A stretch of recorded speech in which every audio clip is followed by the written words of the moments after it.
Good afternoon. This is Akashvani and I am Valsa Williams with the Midday News.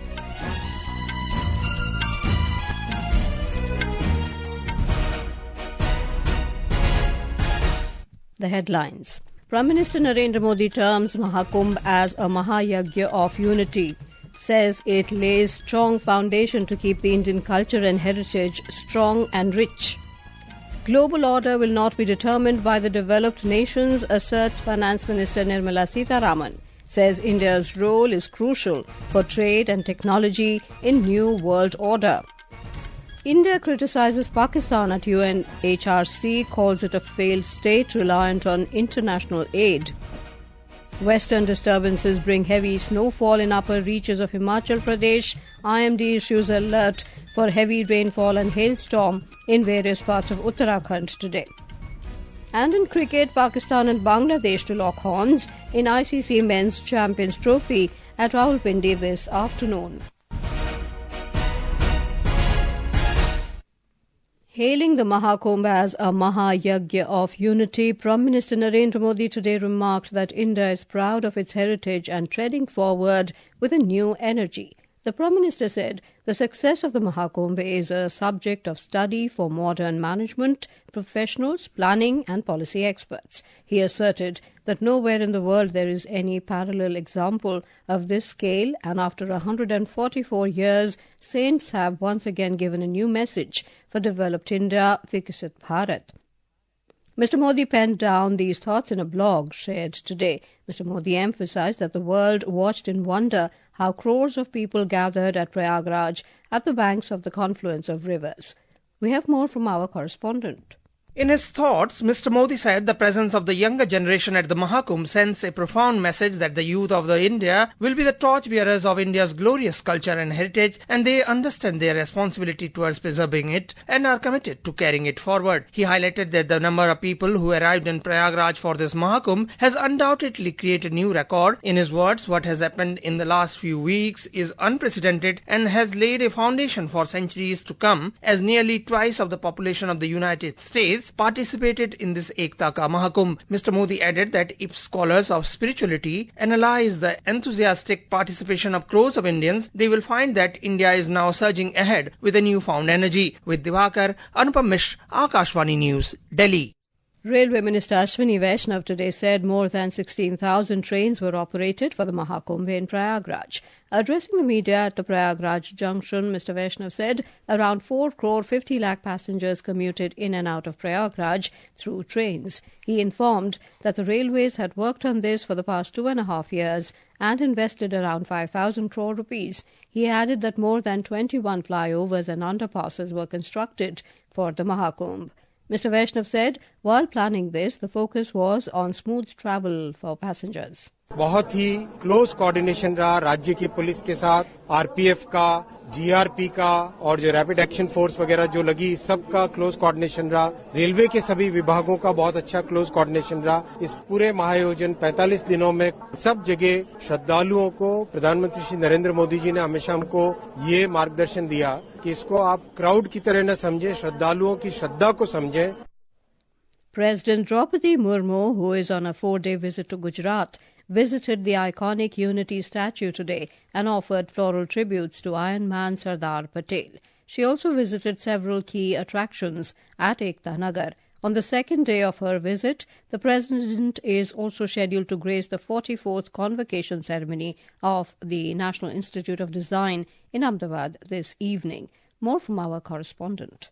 After visiting the iconic Statue of Unity, the President took a jungle safari and explored the diverse wildlife at Ekta Nagar. She also visited the Sardar Sarovar Dam in Kevadia, the largest dam of Gujarat. Later, the President visited Ekta Skill Development Centre and interacted with the trainees. In the evening, the President will attend the 44th convocation ceremony of National Institute of Design in Ahmedabad and also address the passing out students. During the convocation, nearly 430 students will receive degrees in various design disciplines. Aparna Khund, Akashvani News, Ahmedabad. Finance Minister Nirmala Sitharaman has said that against all the challenges globally, India is moving ahead with growth. Addressing a media conclave in New Delhi today, Ms. Sitharaman said the global supply chain is where the concentration risks are posing challenges. She said these are very interesting but very challenging times. The minister said the global order will not be determined by the developed nations. She said trade and technology will play a crucial role in the new world order and India will need to participate. Ms. Sitharaman said developed countries also need technology and talent. It is necessary for us to recall that technology and in matters of technology, India can be leaders on very many aspects of technology. So India has to prioritize on investing in technology, investing in people to have that mastery over technology, and it is that which is going to place India in a leadership position in a global order which needs participation of very many countries to set the order in place. Union Minister for Civil Aviation Kinjarapu Ram Mohan Naidu inaugurated the Udan Yatri Cafe at Chennai International Airport today. In an interaction with the media, the minister said such cafes would be extended to all the airports in the country. He said this would benefit all passengers as 5 to 6 items like water, tea, coffee, snacks and local sweets will be sold at 10 and 20 rupees. And what is special about this Udan Yatri Cafe is that we have kept 5 or 6 items which are available there. Water bottle for 10 rupees, tea coffee for 10 rupees, samosa for 20 rupees, and any other sweet speciality which is local variety, that also for around 20 rupees we want to sell it to the passengers. This will be a great initiative. Now that Udan has come in, after Udan scheme has come in, you have seen that a lot of middle class, lower middle class are also preferring to travel by air. The minister also informed that another terminal at Chennai Airport will be inaugurated on the 26th of March and a new terminal will be built for the Chennai Airport. Union Minister of Commerce and Industries Piyush Goyal inaugurated the Bharat Calling Conference 2025 in Mumbai today. Addressing the conference, Piyush Goyal said strategic initiatives of the government including Make in India, Digital India, Startup India and Atmanirbhar Bharat are driving innovation, infrastructure development and economic transformation at an unprecedented scale. He said huge opportunities are unfolding in the country. He noted that skill building makes the economy stronger. The minister added that the skill development will add more jobs in future. The Secretary of the Ministry of Information and Broadcasting, Sanjay Jaju, has said the WAVES Summit to be held in Mumbai from the 1st to the 4th of May will be a one-of-its-kind summit where all the verticals of media and entertainment will get together. Speaking at the inauguration of the GAFX event for the AVGC sector in Bengaluru today, Sanjay Jaju said the summit will create opportunities for content creators and technology experts to come together and evolve a growth path for the AVGC sector in the country. There are so many people who have the knowledge of doing comic writing or converting a comic into an anime or reel making, doing a truth tell hackathon. So this is the kind of energy that our country has, and all this is getting translated into the large number of creators who have come in. These challenges are now 32. Seeing the growth, we have also expanded the time limit for submissions so that our jury members also get adequate time for shortlisting them. And I would urge all of you here to spread the word around for encouraging more and more creators to become part of Creating India Challenge. The Delhi Assembly today resumed discussion on the CAG report related to the liquor policy of the previous Aam Aadmi Party government. Initiating the discussion, BJP MLA from Malviya Nagar, Satish Upadhyay, said the report revealed that the scrapped liquor policy implemented in 2021 caused a revenue loss of over 2,000 crore rupees to the government exchequer. Another BJP MLA, Shikha Roy, demanded that the investigation must be conducted based on the CAG report and action must be taken against the guilty in this matter. The report, which was tabled in the Delhi Assembly by Chief Minister Rekha Gupta 2 days ago, flagged several discrepancies. Earlier, Aam Aadmi Party MLAs today held a protest outside the Delhi Assembly, alleging that they were not allowed to enter the Assembly premises. This is Akashvani giving you the news. For quick news updates round the clock, follow us on our X handle at AIR News Alerts, and for details of stories and more, log on to our website www.newsonair.gov.in and download News on AIR app. Welcome back to the Midday News. At the 7th meeting of the 58th session of the UN Human Rights Council, India has strongly criticised Pakistan, calling it a failed state reliant on international aid.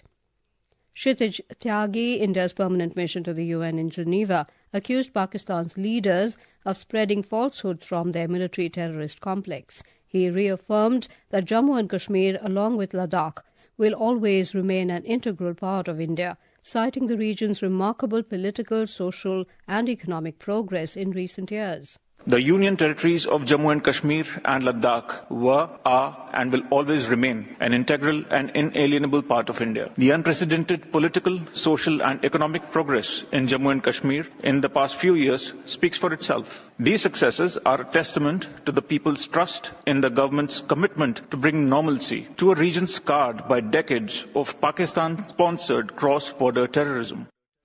Tyagi condemned Pakistan for using the Organization of Islamic Cooperation as a mouthpiece, stating it was unfortunate that the Council's time was wasted by a state that thrives on instability and survives on international handouts. President of the European Commission, Ursula von der Leyen, will be on a 2-day visit to India beginning today. This will be President Leyen's third visit to India. She will meet External Affairs Minister S. Jaishankar this evening. Prime Minister Narendra Modi will hold delegation-level talks with the President at the European Commission tomorrow. India and Europe are strategic partners since 2004, and their bilateral ties have expanded and deepened across a wide range of areas. The visit of President von der Leyen and the EU College of Commissioners will pave the way for further strengthening of bilateral relations. U.S. President Donald Trump has announced that Ukraine President Volodymyr Zelensky will visit the White House tomorrow to sign an agreement giving U.S. rights to his country's rare earth minerals, and there will also be a deal on the Ukraine war. In opening remarks at the first meeting of his cabinet at the White House yesterday, President Trump said it has all been worked out and they are going to make a deal with Russia and Ukraine to stop killing people. Due to the activity of the western disturbance in Himachal Pradesh, heavy rainfall and snowfall continues. An orange alert has been issued for heavy snowfall and rain in the upper regions of Himachal Pradesh. Heavy rainfall and snowfall persist in Himachal Pradesh due to the activity of western disturbance. The higher peaks of Rawalpindi, Kinnaur, Chamba, Kullu, Mandi and Shimla districts are experiencing intermittent snowfall, while lower and mid-altitude areas including Shimla continue to receive sporadic rain. Across the state, 211 roads including 2 national highways are closed to traffic and movement through the Atal Tunnel Rohtang is also disrupted. In the tribal district of Rawalpindi, snowfall up to 1 foot has led to power outages in 90% of the villages. The district administration has ordered the closure of all educational institutions and offices here today. The Meteorological Centre Shimla has issued an orange alert for heavy rain and snowfall over the next 2 days in the state. Ritesh Kapoor, Akashvani News, Shimla. The Meteorological Department has issued a yellow alert for heavy rainfall and hailstorm in various parts of Uttarakhand today, along with heavy snowfall in the higher mountain regions. Additionally, an orange alert has been issued for tomorrow in the hilly areas of Uttarkashi, Chamoli, Rudraprayag, Tirdi Garhwal, Pithoragarh and Bageshwar. In the ICC Men's Champions Trophy cricket, Pakistan and Bangladesh will lock horns in their last Champions Trophy group game in Rawalpindi today. The match is scheduled to begin at 2:30 p.m. IST. Both teams are still searching for their first win of the tournament. Yesterday, Afghanistan defeated England by 8 runs at Gaddafi Stadium in Lahore. And now, before we end the bulletin, the headlines once again. Prime Minister Narendra Modi terms Mahakumbh as a Mahayagya of Unity, says it lays a strong foundation to keep the Indian culture and heritage strong and rich. Global order will not be determined by developed nations, asserts Finance Minister Nirmala Sitharaman, says India's role is crucial for trade and technology in new world order. India criticises Pakistan at UNHRC, calls it a failed state reliant on international aid. Western disturbances bring heavy snowfall in upper reaches of Himachal Pradesh. IMD issues alert for heavy rainfall and hailstorm in various parts of Uttarakhand today. And in cricket, Pakistan and Bangladesh to lock horns in ICC Men's Champions Trophy at Rawalpindi this afternoon. With that, we end the midday news.